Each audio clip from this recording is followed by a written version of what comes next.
Hello viewers, ఎలా ఉన్నారు?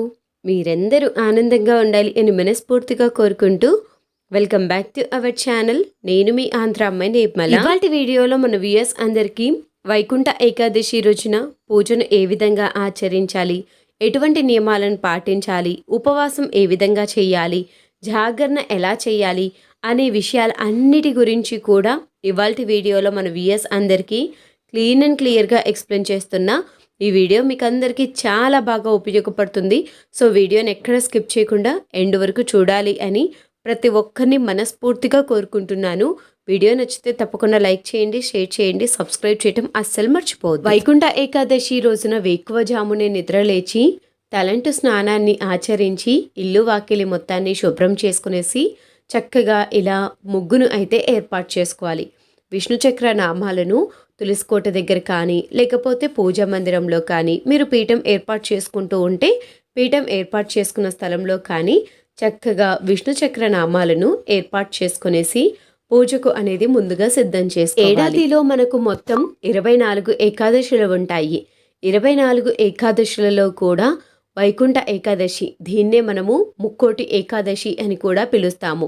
ముక్కోటి ఏకాదశి రోజు సాక్షాత్తు ఆ శ్రీ మహావిష్ణువు భువి నుంచి భూలోకానికి దిగివచ్చిన రోజు అని కూడా చెప్తారు. అందుకే ఏకాదశిని ముక్కోటి ఏకాదశి, వైకుంఠ ఏకాదశి అనే పేర్లతో కూడా పిలుస్తారు. ఈ ముక్కోటి ఏకాదశి రోజున దేవాలయ దర్శనం చేసుకుంటే చాలా మంచిది. విష్ణుమూర్తి ఆలయానికి కానీ లేకపోతే మీకు దగ్గరలో ఉన్న ఏదైనా వెంకటేశ్వర స్వామి గుడికి కానీ వెళ్ళండి, చాలా మంచిది.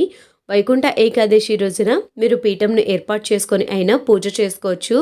లేకపోతే చక్కగా మీరు పూజ మందిరంలో అయినా కానీ పూజను అనేది ఆచరించుకోవచ్చు. ముక్కోటి ఏకాదశి రోజున పూజను ఆచరించడం వల్ల సకల పాపాలు కూడా హరింప చేసుకోవచ్చు అని కూడా మన పూర్వీకులు చెప్తారు. తను సంతరించుకున్నందువల్ల దీన్ని ముక్కోటి ఏకాదశి అంటారు. పీఠంను ఏర్పాటు చేసుకున్న తర్వాత ఇలా చక్కగా 3 గుప్పెల బియ్యంను ఏర్పాటు చేసుకునేసి దాని మీదుగా పసుపు కుంకుమను వేసుకోవాలి.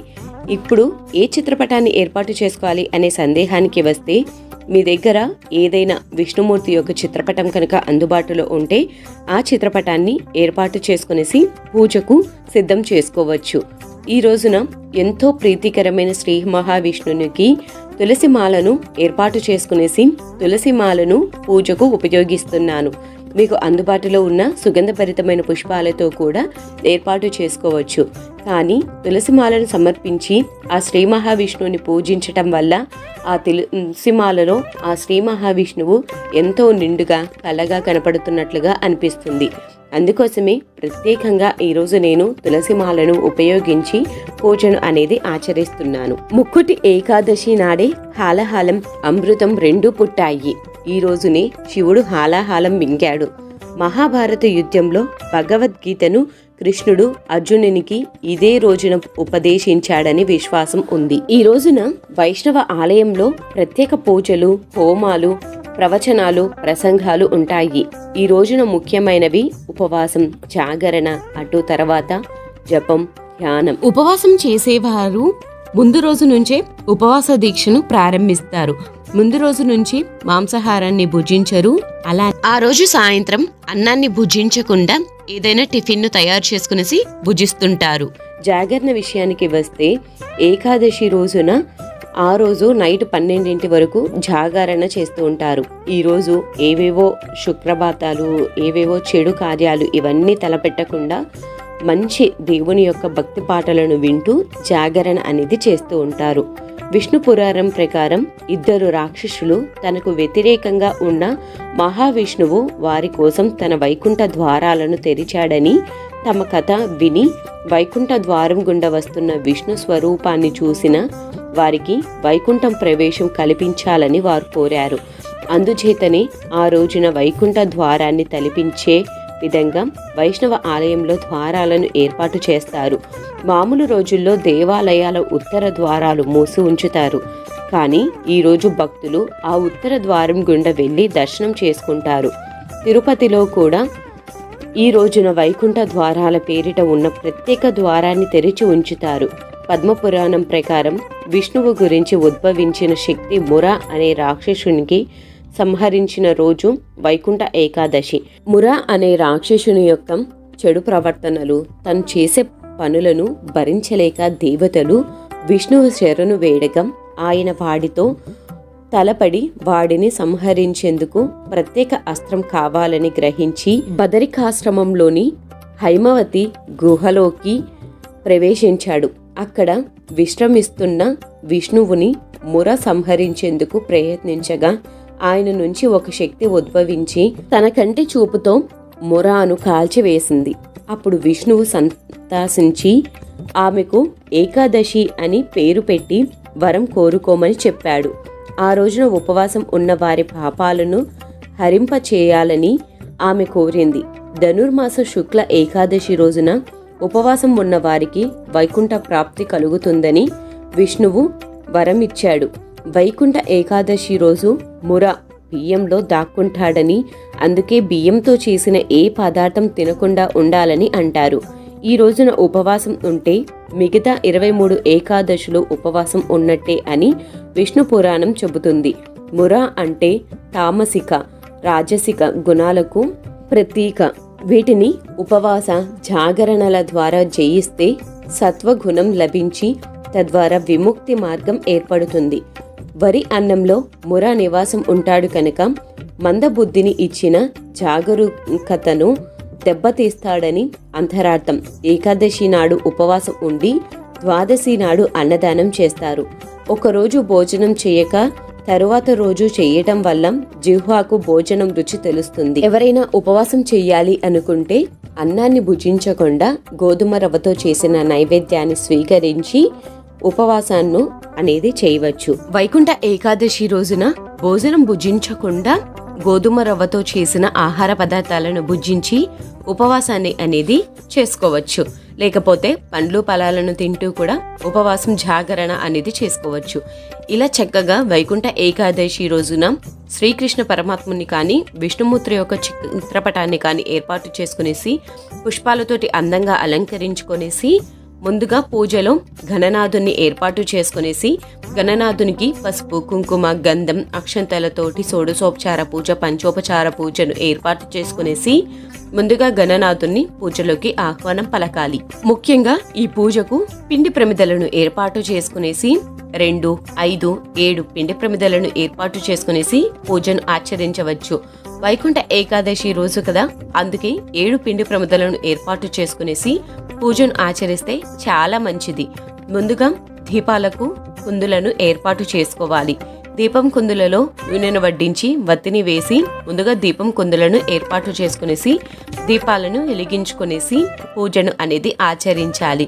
ధూపదీప నైవేద్యాలను సమర్పించి ముందుగా గణనాథుణ్ణి, అలానే వైకుంఠ ఏకాదశి రోజున ఆ శ్రీ మహావిష్ణువుని ఇద్దరిని పూజకు ఆహ్వానం పలకాలి. వైకుంఠ ఏకాదశి రోజున నైవేద్యాన్నైనా ఏర్పాటు చేసుకోవచ్చు.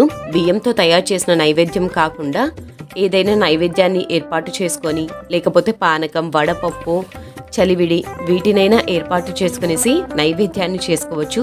దీని ఎడల ఇలా పండ్లను ఏర్పాటు చేసుకునేసి ఆ పండ్లనే ప్రసాదంగా స్వీకరించి, అలానే ఎవరైతే జాగారం ఉపవాసం ఉంటున్నారో వారు కూడా ఈ పండ్లను, ఈ నైవేద్యాన్ని భుజించవచ్చు. ఈరోజు ప్రత్యేకించి పూజ అయిన అనంతరం పూజ చేసుకున్న తర్వాత విష్ణు యొక్క సహస్రనామాలను, అష్టోత్రాలను, అలానే గోవింద నామాలను చదువుకుంటూ తులసి దళాలను కానీ, పుష్పాలను కానీ, అక్షంతలను కానీ, బిల్వపత్రాలను కానీ సమర్పిస్తూ పూజను అనేది చేసుకోవచ్చు. ఇలా తులసి మాలలతోటి అర్చన చేసుకోవటం వల్ల చాలా అంటే చాలా మంచిగా అనిపిస్తుంది.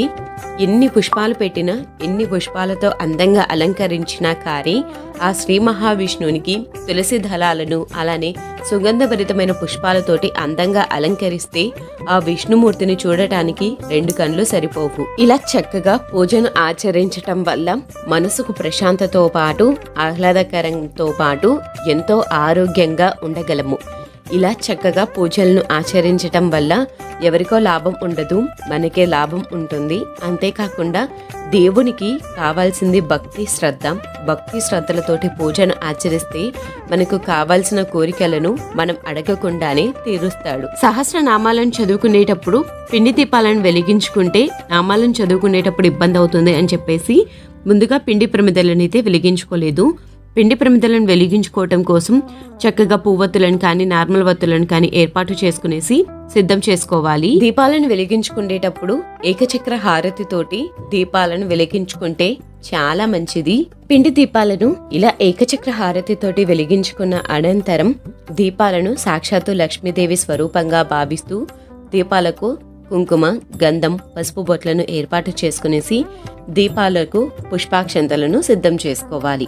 దీపం జ్యోతి పరబ్రహ్మ స్వరూపియే నమః అనే మంత్రాన్ని జపిస్తూ దీపాలలోకి కుంకుమ, పసుపు, గంధం, అక్షంతలు, పుష్పాలను సమర్పించుకునేసి సిద్ధం చేసుకోవాలి. ఇంట్లో ఇలా చక్కగా పూజను ఆచరించిన తర్వాత దేవాలయానికి వెళ్ళి దేవాలయంలో దర్శనం చేసుకున్నట్లయితే చాలా మంచి జరుగుతుంది. ఎవరైనా అన్నదానం ఇలా చెయ్యాలి అనుకుంటే ఏకాదశి రోజున అన్నదానం చేయకుండా ద్వాదశి రోజున తరువాత రోజున అన్నదానం చేస్తే చాలా మంచిది.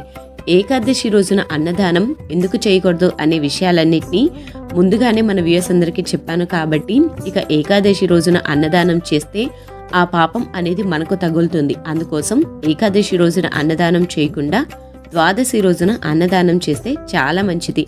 ఇలా పూజను ఆచరించుకున్న అనంతరం కొబ్బరికాయను కొట్టి నైవేద్యంగా ఆ స్వామి అమ్మవార్లకు సమర్పించాలి.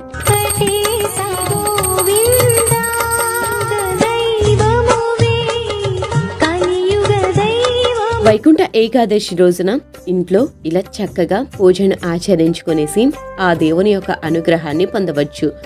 ఐ హోప్ మీకు అందరికీ వైకుంఠ ఏకాదశి రోజున ఎటువంటి నియమాలను పాటించాలి, ఎటువంటి నియమాలను పాటించుకోకూడదు, ఏ దేవుణ్ణి పూజించాలి అనే విషయాలన్నింటినీ ఇవాల్టి వీడియోలో మన వ్యూయర్స్ అందరికీ తెలియచేశాను అనుకుంటున్నాను. ఐ హోప్ మీకు అందరికీ ఈ వీడియో నచ్చినట్లయితే తప్పకుండా లైక్ చేయండి, షేర్ చేయండి, సబ్స్క్రైబ్ చేసి పక్కనే ఉన్న బెల్ ఐకాన్ కూడా యాక్టివేట్ చేసుకోండి. మరొక మంచి ఇంట్రెస్టింగ్ బ్యూటిఫుల్ వీడియో తోటి మీ ముందుకు వస్తుంది మీ ఆంధ్ర అమ్మాయి నిర్మల.